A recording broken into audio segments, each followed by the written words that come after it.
한덕수 대통령 권한대행 국무총리가 헌법재판관 임명을 대통령의 중대한 고유 권한이라고 했습니다. 그러면서 권한대행이 이런 고유 권한 행사를 자제하라는 것이 헌법과 법률에 담긴 일관된 정신이라고 주장했습니다. 불가피하게 이러한 권한을 행사해야 한다면 국민의 대표인 국회에서 여야 합의가 먼저 이루어지는 것이. 하지만 한 권한대행은 지난 19일 국회에서 올라온 양국관리법 등 6개 쟁점 법안에 대한 거부권을 행사했습니다. 가장 적극적인 대통령의 고유 권한을 행사해놓고 이제 와서 권한대행이라 못한다는 핑계를 댄 겁니다. 당장 우원식 국회의장은 한 대행의 주장을 정면 반박했습니다. 헌법재판관 9명 중 대법원장과 국회목 각 3명은 추천이 올라오면 대통령이 임명하는 형식적, 절차적 과정에 불과한데도 엉뚱한 주장을 펴고 있다는 겁니다. 임명 행위는 애초 여야 논의의 대상이 아닌데도 이를 합의해달라는 것은 사실상 안 하겠다는 것이고, 여권 내부에서도 한덕수 권한대행이 국회목 헌법재판관 3명을 임명해야 한다는 주장이 이어지고 있습니다. 여당 내 대선 후보로 꼽히는 오세훈 서울시장은 당당하려면 재판관을 임명하는 게 바람직하다고 말했고, 또 다른 대선 후보인 안철수 의원도 이미 대법원에서 문제 없다고 판단했다면서 한덕수 대행이 임명해야 한다고 밝혔습니다.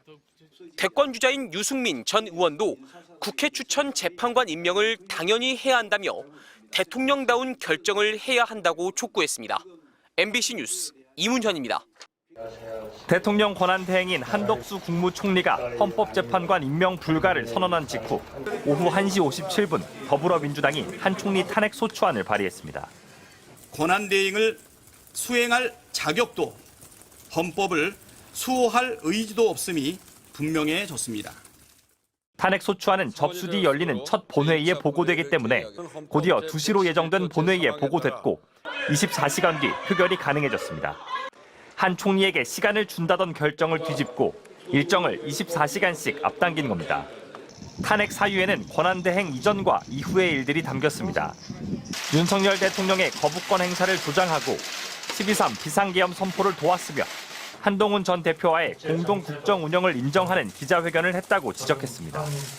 권한대행 이후에는 법으로 정한 상설특검 후보자 추천을 보류하고 헌법재판관 임명을 거부한 일들이 담겼습니다. 극우 세력 순교자가 되려는 듯하다.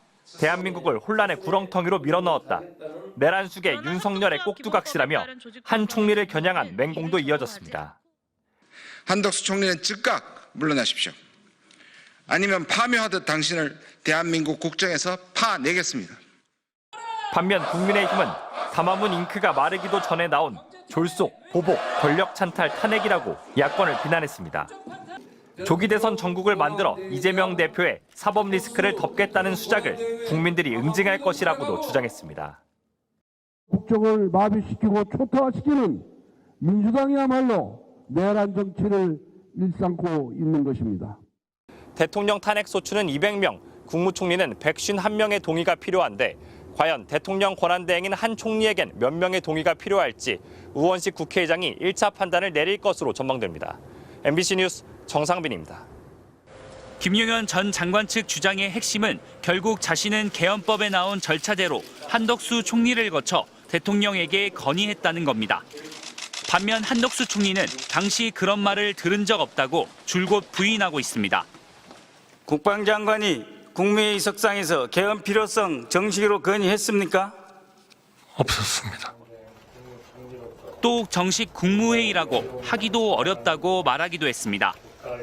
그거를 국무위원들의 회의라고 해야 될지 정식 국무회의라고 해야 될지는 좀 명확하지 않습니다. 그거는 조금 이런 전체적인 수사 과정에서 좀 검토를 해야 할 거 아닌가 싶습니다. 그러나 김용현 전 장관의 말대로 한덕수 총리를 거쳐 대통령에게 계엄 건의가 됐다면 피의자인 한 총리의 혐의도 차원이 달라집니다. 내란을 방관한 걸 넘어 계엄 선포가 절차적 정당성을 갖출 수 있도록 적극적으로 개입한 걸로 볼 수 있기 때문입니다.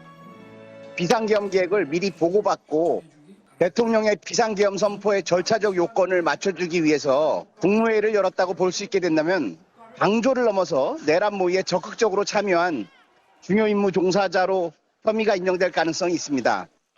하지만 한덕수 총리에 대한 경찰 수사는 한 차례 비공개로 이루어졌을 뿐입니다. 김용현이 먼저 얘기를 했다고 하면 언제 얘기했는지, 국무위원들과의 자리에서 발언, 한덕수의 발언, 선포된 다음에 조치, 이런 것들을 확인하려고 하면 4시간 반으로는 터무니없이 짧죠. 그러니까 좀 부실한 거 아니냐. 그러나 김용현 전 장관 측의 폭로로 누구 말이 맞는지, 한 총리는 얼마나 개입했는지 수사로 밝힐 수밖에 없습니다. 한덕수 총리에 대한 그 어떤 물증이나 증거 확보를 위해서 강제수사를 빨리 돌입해야 될 그런 상황이 아닌가 생각이 듭니다. 결국 한 총리에 대한 압수수색이나 소환조사 모두 권한대행 신분이 유지될지 여부가 결정되는 국회 탄핵안 처리 이후에나 가능할 거란 전망이 나옵니다.